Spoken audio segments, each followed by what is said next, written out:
Hi, I'm Bobby Kimbrough, and once again, welcome to Off the Cuffs. Today, I'm happy to have with me Rachael Spainhour. You know what I found out today too, Rachael? What's that?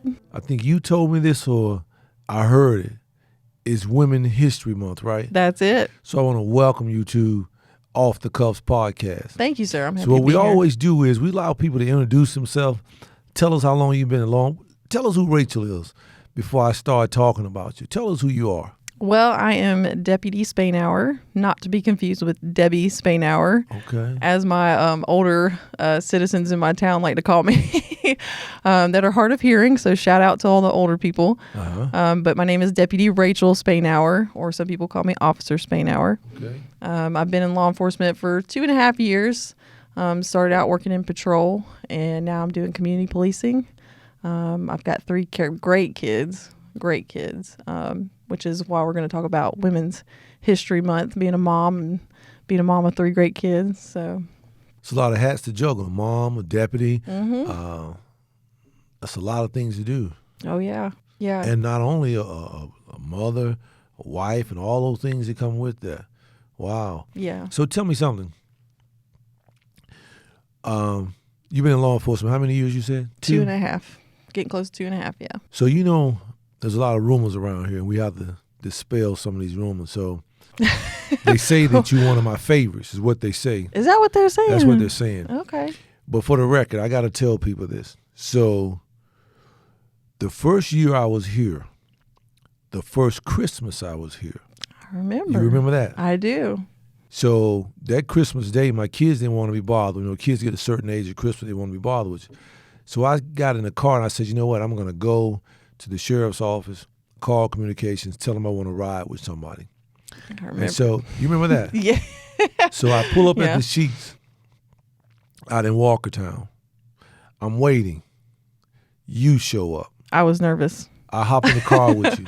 You wouldn't even talk to me. I was so nervous, I didn't know what to say. I felt like I was talking to myself. And so I look back on that, and I say that because it was kind of awkward for me. I was new. Because remember, was awkward that for was me, 25th. That was 23 days later. Yeah. I was sworn, 22 days later. I was sworn in on December the 3rd. And then 22 days later, I'm sitting in a car with you on Christmas Day. Yeah.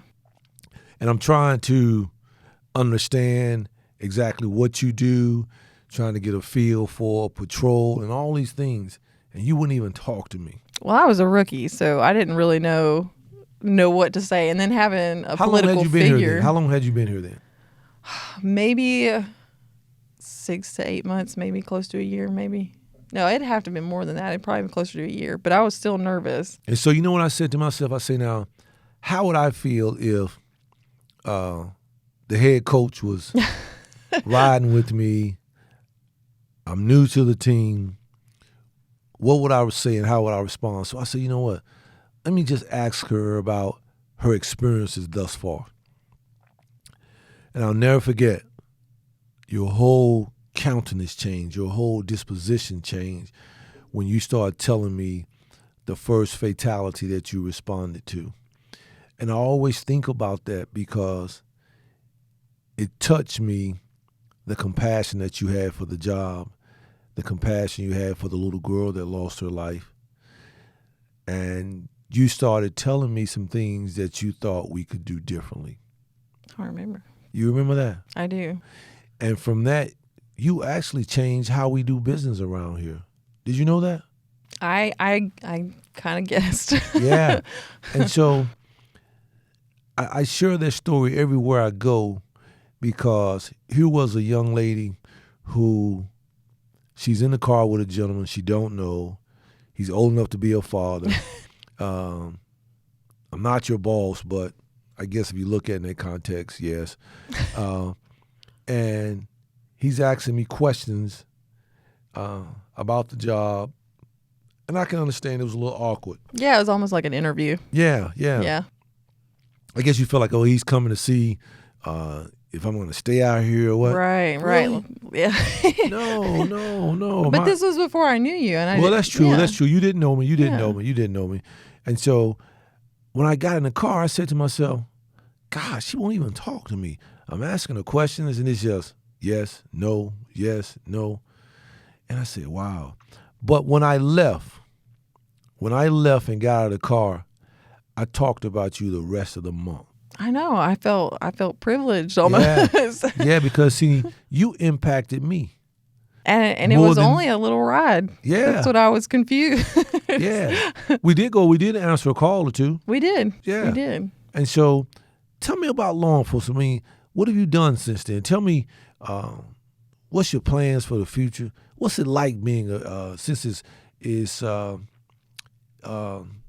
Female History Month? What's it like being a female working in law enforcement? Well, let me ask you a question, Sheriff. Sure. Why not? Why not? Who was the first female law enforcement officer? Oh, you gonna do me like that on my show? Oh yeah. It's Women's Month.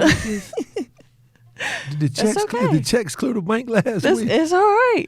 If you don't know, because I honestly didn't know either prior to this today, to be honest. Let me think. You can't. No. You can't. You can't cheat. Constance Cap. You're wrong. Who was it? So it's a trick question. Nobody really knows who the first female law enforcement officer was. Really? That is correct. Okay, well, let's take it another way. Who was the first female deputy hired in Forsyth County then? Ooh, I don't know that one. Oh, yeah. I don't know that one. You don't? No. Okay, well, you got to research that one then. Okay, I will. So since it's Female History Month, I will research. Right? I want you to find that one. Ladies, I'm sorry. I didn't know that one. Yeah. So she came looking for me. I came strong, but I should be a little stronger for that. Okay. Yeah. Okay. But going back to that, the first female law enforcement officer. So prior to 1909, women were not really written about, documented as much as their male counterparts. So before 1909, women were typically they could only be corrections officers, basically. They couldn't be sworn law enforcement. So they would take care of other female inmates, juveniles, things of that nature. They were not allowed to do law enforcement. But one of my favorite women, who they claim that she may have been one of the first ones, was Alice Stebbin Wells.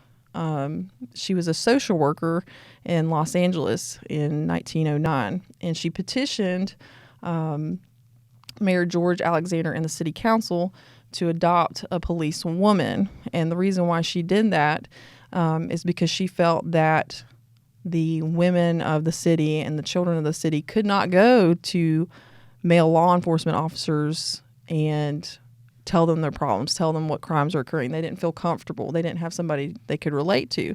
So in 1910, she became what they consider the first sworn female law enforcement officer, at least for the city of Los Angeles.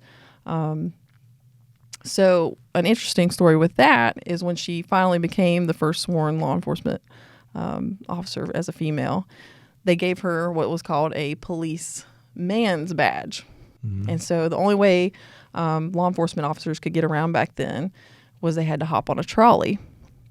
So she went and they had to produce their badge and say, hey, look, I'm law enforcement. I can ride the trolley for free. So she went. It was her first day. She went to get on the trolley, and she showed him her badge, and he said, you can't ride on here. And she said, why not? I'm law enforcement. And he said, no, you're just posed as your husband. You just stole his badge. So since then, the town, the only way that they could remedy that at the time was they gave her a police woman badge. Okay. Yeah. So she had number 1 was her number, and she was a police woman. So, which I think is interesting and ties into a lot today, is the fact that now we don't have, as a female law enforcement officer, we don't have police woman badge. You don't say police woman, you just say police officer. Right. Which I think is important as far as equality. And I think it's also interesting that women could be law enforcement officers before they even had the right to vote. It's amazing. Yeah. So what drew you to law enforcement? So I love helping people. I think that's why when you and I talked in the car on Christmas, that's when you asked me that question about that little girl that really hit home, because I enjoy helping people. That is my sole purpose in life, is to help people in any way that I can. I just love being a public servant. My mom started me out young. She would make me volunteer at local rest facilities and retirement communities and things like that. And I would go in and help with the residents. I would read to them. I would feed them. I mean, I'm doing this at like 7, 8 years old, like helping. So she always made us like volunteer. Like on Christmas, we would take cookies to the nurses that were working. But I didn't always know that I wanted to be in law enforcement. I think it started when I went to college. I started going for a criminal justice degree because I thought, well, maybe I'll be a lawyer. Maybe I'll go to law school, something like that, be a judge.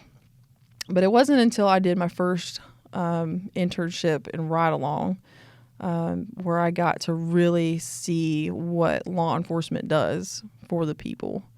So when I took that first ride-along, I was just so impressed, you know, meeting new people and learning new things and really getting outside of my sheltered box that I had lived in for so long. You know, I mean, it's an eye-opener, especially when you come from like a small town and things, and you don't really meet new people.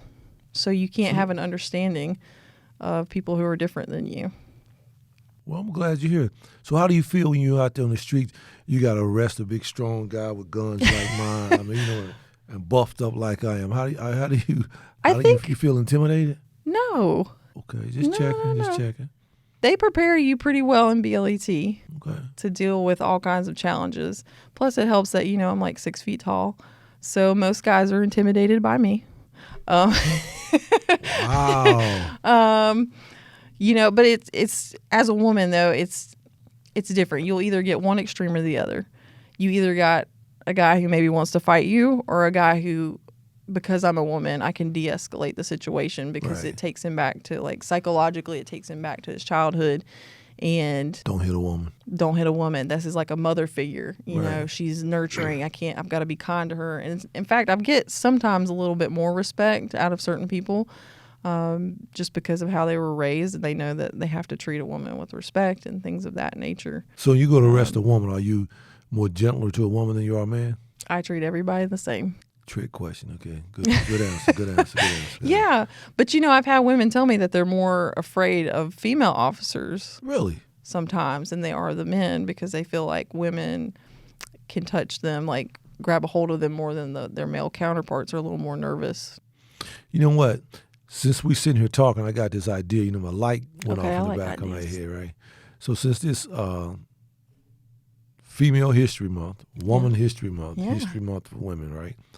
We ought to just have a camera and attach it to you and spend a day in a female deputy's. Spend a whole day in the life of a deputy, a female deputy, life in the day of a female deputy, right? You probably see me eat a lot of snacks. No. We have the camera pick you up from early that morning when you're getting kids together. I mean, let them see you when the lights come on in the morning in the house. And you getting the kids ready and doing what you do, you go from mom to superwoman. Yeah. Yeah. That would actually be really cool. Yeah. Because my kids love the camera, so they would be all about that. Yeah. But it would also give a different perspective. I mean, with even with social media and movies and things, they always portray the guy going to work, you know, the male law enforcement officer, the strong guy, the tough guy going to work, and he's putting his gun on and stuff, but they don't always look at the female perspective of a mom who has to leave her children and go to work. And it's a totally opposite experience sometimes. It's the same and it's different. So, you know, because moms are supposed to be, I was a stay-at-home mom for, you know, close to 8 years. Wow. And going to college and taking care of my kids. And so I didn't think law enforcement at first would be for me because of that, like the schedule and things like that. But we've really made it work. And I do miss my kids. But we make the schedule work, and they love their mom being a cop. And so what's your plans for the rest of your life? I mean, you all every bit of 22 now, what, 25, something like that, yeah. I'm not 31. Okay. What's 22 sounds good. Yeah. What's your plans? What do you want to do with law enforcement? Well, I'm glad you asked. I would like to be a canine handler. That has always been my goal. I think that... So you know what? You came here asking questions, right? You came here with the question, the Yeah. Q&A, right? Right. So you didn't know the first female officer that we hired, right? You don't know that answer, right? Have we ever had a female canine handler? We have. We have. I do not know her name. What? But it has Come been a on. long time. It has been a long time, and it's a long time Somebody coming. stop the camera. Stop the camera. Stop the camera. You don't. Okay, so you're gonna go research. Two ladies now. Two ladies. Sorry, ladies. You're gonna tell me who the first female deputy. And the first female canine deputy. I don't even know if we would know that. So here's what we're gonna do. Here's what we're I'll gonna have do. to research that I one. want you to find out the first female canine handler as well. Females. Well, and then on top of that, we need to really find out who the first African-American female deputy was. Well, you know what? Because that's even harder. I tried to research that. That is even more hard to find information so guess on what? that. So we're gonna revisit this thing, right? Okay. We're We'll have gonna a part find out two. who the first African American female deputy was, right? Yeah. You're gonna find out who the first female deputy was. Okay. You're gonna find out who the first canine female deputy was. Okay. It's a lot of females. Yeah. But they would be good to know. Where would we be without them? Exactly. I certainly probably wouldn't be in law enforcement or have the right to vote if we didn't have women out here. I wouldn't be here if there wasn't such That's thing as right. women, right? My kids wouldn't be here. Life wouldn't exist if it wasn't such a thing as a woman. That's true. We all come from a woman. That's right. Yeah. We're the best. Well, I'm not going to dispute that. I wouldn't dare touch that. No, Yeah. no. Matter of fact, I Hear agree that, with ladies? you. I agree with you. We'll on repeat that later. Yeah, I agree with you. So you want to be a canine handler? I do. Why? One, I think. I guess you want your canine handler, your canine to be a female as well, right? That'd be cool. Wow. I'd be cool with it. Wow. Hey, girl power. Here you go. Take my pen. You got a wish list. Go ahead and write your wish list Okay. now. Let's so go. let's see. A dog and a car. So you want to be a canine handler? I do. And I think that it would be great to have a female on the canine team. Let me hear this. Let's hear this. Go ahead. Listen. So when you tell it to me, right, at the next command staff meeting, I'm gonna see can I sell it to the powers that be. Okay. Okay, I'm listening. All right. So. I'm gonna be your advocate for you. I'm listening. All right. Diversity. Okay. There's only men on the canine team. Okay. We need that estrogen there, I think. I mean, we have Susie. Susie's a girl. She's like the only girl, but she's outnumbered. Yeah, so you need a female canine handler. She Okay. needs some BK. What else? Yeah. What else? Okay. Two canines get a ton of drug busts. I mean, have you looked at our stats? I mean, I'm sure you have, but I have. They have been doing really, really well. They have. I've actually done a PowerPoint, which I would like to present to you at some point on why we should have more canines. I could even make it cost effective if we really got down to it. So you came to the table ready with your demands. I mean, listen, since we're here, we might as well talk about it, right? Yeah. Okay, go ahead. Yeah. So cost effective. You can Okay. look at shelters like I think it was NYPD had the first pit bull. I don't know. I mean, canine officer. Also, dogs get more drugs off the street than just normal deputies. Okay. It's nice. I know in prior years there used to be canines per zone. There'd be a canine, or at least per half, is for what I understand, which is good because, like, if you look at interdiction, they've got a canine right there if they need it for whether there's a jump and run, whether there's drugs in the car. They don't have to wait, because a lot of times when we have to wait, either the drugs get destroyed or the person takes off running, and it takes time to get the deputy there with the canine to search for that person. Canines can help with searching for missing people. I mean, as we've had several while I've been working here that we've had to utilize canines for all kinds of stuff. I mean, the community really connects to animals. And I And think you want that responsibility? Of course. I mean, and it works with community policing too. I've even tried to convince the town that we need a dog. But getting people to open up. You work out in Walkertown. Rural Hall now. Rural Hall now. That's right. You're in Rural Hall now. Community policing. Community policing, yeah. Yeah. So I'm getting to know people, and animals are a great topic. So I got a question for you. Okay. I got a question for you now. Now listen, this could be a make or break question. Oh no. This could be a make or break pressure. question. But I want it to be a truthful answer. Okay. So if you had a choice, you want a canine as your partner, or would you rather have me riding with you again? That's a trick question, sir. Can I have both? No. Can I have the canine in the back and then you ride with me? She chose the canine over me? Oh, my feelings are I'm hurt. not saying I would choose him make over me you. cry. I would just have both. I want my So cake you really and eat want it the too. canine? I do. Okay. I'm driven. I'm motivated. Motivated with the canine. Yeah. Okay. Yeah. Well, you know what?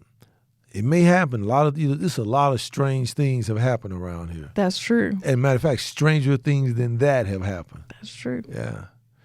Because I remember one day we were sitting about talking about a podcast. Yeah. And here we are now with table microphones, and there you are. So stranger things have happened around here. I'm excited to be here. I've always wanted to be on a podcast. Well, you here. So there's one goal down. Now I just need the canine. You got your wish list out? Yeah. I'll get it. I'll get it together. Okay. I'll give you a list, Dad. Well, she said that, right? Wow. But you know what? You shouldn't say that, because you know what? There's people start saying, he got another child? I didn't know he had a daughter. Yeah. Yeah. I'm adopted. So Yeah. Make sure you put the qualifiers out there. Yeah. But anyway. We're all family here. Yeah, that's true. We are family here. We are one team, one family. That's right. With many missions. I want you to know that I enjoy seeing you, talking with you. You're doing an awesome job here. As a matter of fact, I saw you when Democratic President candidate Sanders was here last week on the security detail team. Yeah, good stuff. So I appreciate what you do around here. You're making your mark. You are. Thank you, Sheriff. I saw a picture of you hanging out in the lobby. Yeah. Yeah, there seems to be a lot more of those recently. Yeah. So somebody must be championing this cause for you. That's to right. be a canine handler. I don't know who it is, but what I'll do is I'll take it back to the powers that be Monday morning. Great. And say, hey, I was talking with Deputy Spainhour, and she's requesting to be a canine handler. And I'll see what the majors and the powers that be say. So what I like to do now is I'll give you a few minutes, anything you want to say. Before we wrap it up, I want you to know that I'm sure the town of Rural Hall loves you. Walkertown misses you. Yeah. And the Sheriff Department, we're glad to have you. You're an asset to this community and as well as to this agency. And I'm glad that you're here. And there was a memorable first day riding with you. My first Christmas, matter of fact, my first ride along. Yeah. Yeah, my first ride along on my first Christmas here. That was one of my favorite Christmases. But do you know what? After I left you, the next ride along, I got stuck in the snow. See, you should have never left. I wasn't driving. That's my story. I was not driving. Right? Okay. Yeah. Yeah. And we had to get a resident out in Tobaccoville to pull us out of the ditch that we were in. See, people at Forsyth County, they take they care of their looked own. out. They took care of it. They did. Took care of the sheriff. They did. And every now and then when I see the gentleman, I see him out in the community, he reminds me, Sheriff, do you remember when I pulled you out of the ditch? And I said, I don't think it was me, and we laugh about it. It's office of the people. Yeah, office of the people. You're right. That's right. But I appreciate you. Well, thank you, Sheriff. I'm going to be waiting on you to give me the answers to those I will. questions. We'll have to have a podcast part 2. Yeah, and we'll see what happens. Yeah, and I'll quiz you on some stuff too. Yeah, thanks for stopping by. And as always, thank you for joining us at Off the Cuffs. Thank you.